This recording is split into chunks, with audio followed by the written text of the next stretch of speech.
We're not used to it. This is a dramatic, sorry about that, this what's-it country where there's all different people. There's no problems with the Chinese people. There's no problems with the the Jewish people. There's no problems with Hindu people or Asian people. But Muslims, there's a big problem. This is England. We all share the country. Absolutely, and I think that's the great thing about this country, that we have the freedom to practice our faith. We have the freedom to choose how we dress, and I defend the right for you to have your views, no matter how different I may feel. Don't wear the burqa. Well, I think, again... I don't like it. When I'm going out and I'm in supermarkets and I see your women wearing that, I'm thinking to myself, what are they up to? Why do they keep looking at me like that? I don't like it. Well, I'm 56. Maybe that's my age or anything, Claire, I don't like it. Claire, tell me why you're thinking like that. Why you think they're looking at you? Because what you hear on the news. Because every time there's a war anyway, Islam people are at one end of it. Everywhere there's a war or there's conflict, Islamic people are at one end of it, saying they're the badly done to ones. Everywhere. How do you expect people to feel when they hear all that type of thing on the news all the time? Well, I mean, Claire, I would really stress that you go and get an education course really in foreign policy and really what's happening in reality. I mean, this idea that every single conflict in the world is caused by Muslims is deeply ignorant. I think what you've got to do really is you've got to reach out to people, and we've got to break down these barriers of mistrust, and we do that by engaging each other and talking to each other, and yes, from time to time disagreeing with each other. What we have in common together as British citizens is far more important than what divides us. And I think what the key point about Gerard and his rant and Lord Pearson's rant is that they are reaching out in direct competition with the BNP to get their vote, and I think that's deeply irresponsible as a national political party, because actually there's far more in common. And actually, I've never heard Gerard. I have had many debates on Fire Live with Gerard. I've never ever heard him say anything positive about Islam. Whenever there's an anti-Muslim or anti-Islamic story, Gerard Batten is the usual culprit who gets up and starts bashing Islam. And I think that's deeply irresponsible. Let's give him a chance to say anything positive. Let's give you an opportunity tonight, Gerard Batten. What do you think of people who are practicing Islam? Who live in the United Kingdom. And I live in the London Borough of Newham, where there are plenty of Muslims, and I'm friendly with plenty of them. Is that most of them are hard-working, decent people who go about their business, and they don't represent the fundamentalist view, which are the people that get the most publicity, like Mr. Chowdhury that we've seen in the news recently. And what I want to do is to help support those people with their moderate beliefs against the extremists and the fundamentalists who want to push a particular political type of Islam, where they talk about the world caliphate.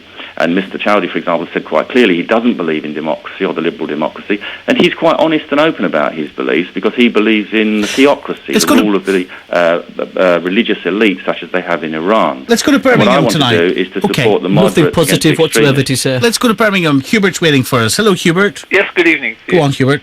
Yes, well, I'd like to make 2 points, really. One is that the suggestion that English people are only of Western European descent is part of the institutionalized racist idea that we need to rid ourselves of. Anyone born in England is English, unless they choose to adopt some other nationality.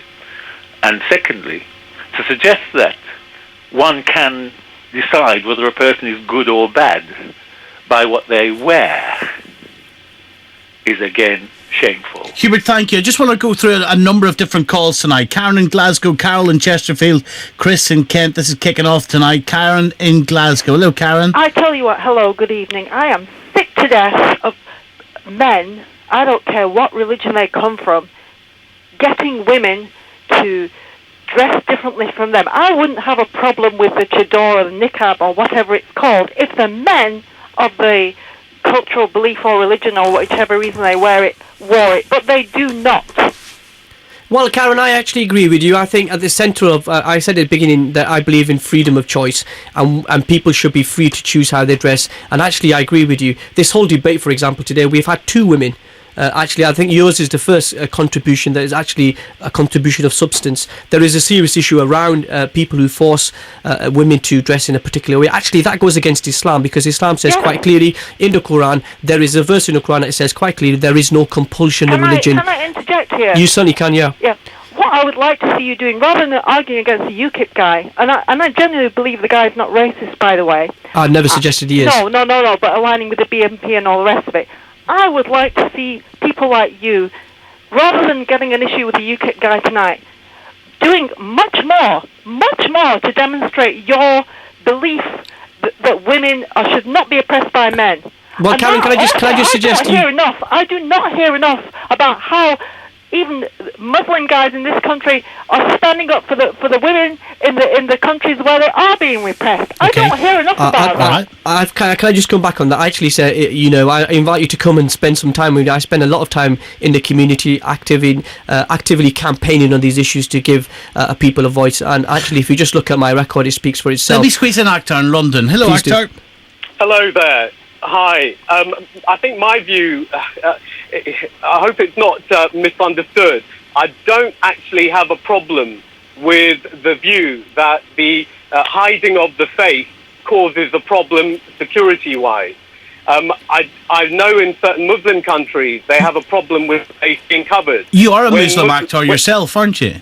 I am indeed, and I personally don't have a problem with that. But at the same time, I don't have a problem with Muslim women wanting to cover their hair and cover their bodies if they want to. I do have an issue with the face being covered in, for example, a bank or areas where the face needs to be seen. So, for example, we had an incident when a woman wanted to teach children but wanted to have her face covered. I think that causes problems. The UKIP representative, Gerard Batten, on the programme this evening has said that Muslim women would also be forced to remove the niqab, the burqa, in public transport. I think covering the face is a problem in a lot of societies. Of course, covering the face in Afghanistan or in Saudi Arabia is not a problem because it's culturally acceptable. But why on public transport? Because I think there's a problem even if somebody is wearing a helmet on public transport, or if, for example, young men are wearing hoodies and are putting scarves across their faces, and all you can see is the eyes. Okay. What happens is people treat them with suspicion. And so I think there isn't an issue with... What I do have a problem with is when people in the West start trying to outlaw Muslim cultural identity. So, for example, in Switzerland, they've attacked the minaret as a symbol of Islam, and so they want to ban it. I think it's entirely wrong to want to ban the hijab, which is just a head covering, or the long robe that women wear. That's entirely a matter for them. I can understand fully, though, the point that when it comes to covering the face, where all you can see is the woman's eyes, that causes problems in this country, and there is a security argument for it. Okay, thank you very much indeed. We're going to have to leave it there. Nice to talk to you as always. Mohammed Shafiq, pleasure. Thank you. And to the UKIP MEP, Gerard Batten. Gerard, thank you. Lovely to talk to you tonight. Let's get your latest news now. It's 11:33.